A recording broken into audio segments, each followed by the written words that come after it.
To create a blog, click Course Tools. Click on Blogs and click Create Blog. Type in the name of the blog. Type in instructions or purpose for the blog in the instructions text box.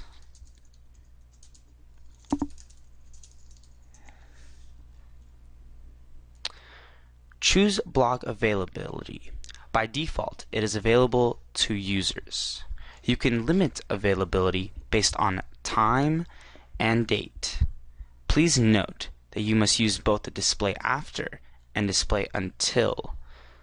Please be certain to use the calendars and the clock icons to choose your date and time.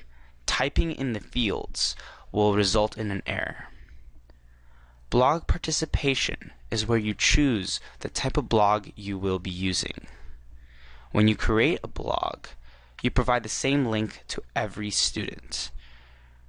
What students experience inside the blog depends on the participation you set when creating it. Individual to all users. When each student accesses the same blog, they are essentially in their own blog page, where they can add as many posts as they prefer. They can see other users' blogs at any time and even comment on entries. Course blog means that all users are using the same blog page to post their entries, which are mixed on the page by date and time.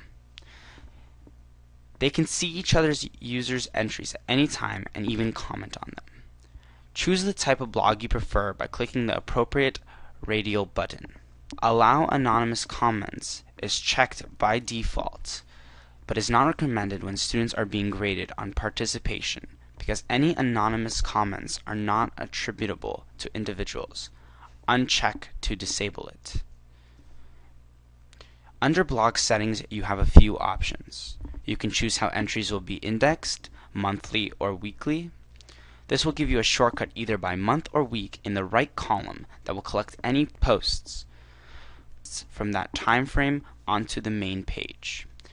Also, you have the option to allow users to edit and delete entries, which means they can fix or remove their own posts. You can allow them to delete comments, but this means other users' work will be removed. It is recommended that this capability remain disabled and left to instructors and TAs only. Finally, instructors can choose to make the blog gradable. If they choose this option, they simply click the radial button and enter points possible in the text box.